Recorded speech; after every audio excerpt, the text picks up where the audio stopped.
किसके साहित्य ने आप पर इतना प्रभाव डाला कि जो विद्रोही स्वर की हम बात करते हैं वो आपकी कविताओं में नजर आता है, जैसे आज के समय में सत्ता विरोधी भी कह सकते हैं? ये कहना बड़ा अजीब सा है, क्योंकि इतने ज़्यादा लोगों का आप पे प्रभाव होता है। जब मैंने लिखना शुरू किया तो क्योंकि मैं तो साइंस से आया हुआ था, मैं साहित्य से नहीं आया, साइंस से एमएससी करके आया था जब मैं साहित्य को जानता भी नहीं था। तो इसलिए मैंने जब पढ़ना शुरू किया तो निराला से लेकर और नागार्जुन और सब तमाम लोगों को, और विदेशियों में नेरुदा को पढ़ रहे थे, नाजिम हिकमत को पढ़ रहे थे, ब्रेख्त को पढ़ रहे थे।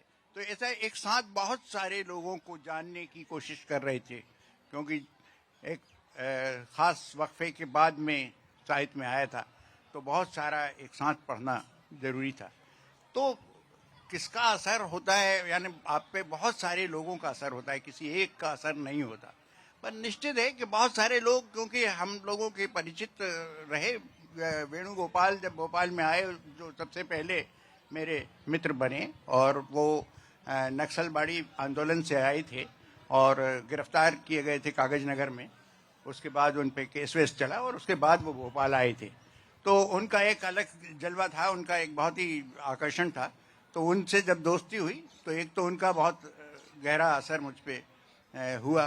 फिर त्रिलोचन जी भोपाल आ गए, त्रिलोचन जी भोपाल में सर्विस में आ गए, और त्रिलोचन प्रगतिवाद के एक बहुत ही शीर्षस्थ कवियों में से एक थे। और त्रिलोचन जी के आने की वजह से नागार्जुन, केदारनाथ अग्रवाल, ये सब लोग वहाँ पे आते रहे।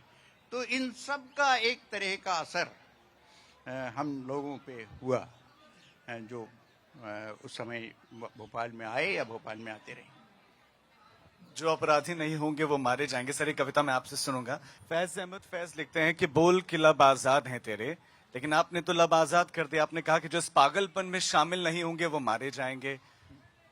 जो अपराधी नहीं होंगे, अपराधी हो तो ठीक है, जो अपराधी नहीं होंगे वो मारे जाएंगे। एक्चुअली जब भी सत्ताएं, जो किसी भी तरह की सत्ता हो, चाहे पितृसत्तात्मक समाज की सत्ता हो, जाति की सत्ता हो, रंग भेद की सत्ता हो, राजनीतिक सत्ता हो, धर्म की सत्ता हो, कोई भी तरह की सत्ता हो जो मनुष्य के शोषण और मनुष्य पर अन्याय के आधार पर बनी, क्योंकि हर सत्ता जो है वो कहीं ना कहीं मनुष्य को एप्रोप्रिएट करने की कोशिश करती है। इसलिए जो भी सत्ता है वो कहीं ना कहीं सच से सबसे ज्यादा डरती, सच को वो दबाने की कोशिश करती ही है, सत्ता कोई भी हो। सर ये कविता तो इस मंच से होनी चाहिए। हाँ, वो कविता मैं आपको जरूर सुना सकता हूँ। ये कविता है मारे जाएंगे। जो इस पागलपन में शामिल नहीं होंगे मारे जाएंगे। क्या बात। जो इस पागलपन में शामिल नहीं होंगे मारे जाएंगे। कटघरे में खड़े कर दिए जाएंगे। जो विरोध में बोलेंगे, जो सच सच बोलेंगे, मारे जाएंगे। बर्दाश्त नहीं किया जाएगा कि किसी की कमीज हो उनकी कमीज से ज्यादा सफेद। क्या बात। कमीज या कुर्ता कुछ भी कह लें, बहरहाल बर्दाश्त नहीं किया जाएगा कि किसी की कमीज हो उनकी कमीज से ज्यादा सफेद। कमीज पर जिनके दाग नहीं होंगे मारे जाएंगे। ढकेल दिए जाएंगे कला की दुनिया से बाहर। जो चारण नहीं, जो गुण नहीं गाएंगे, मारे जाएंगे।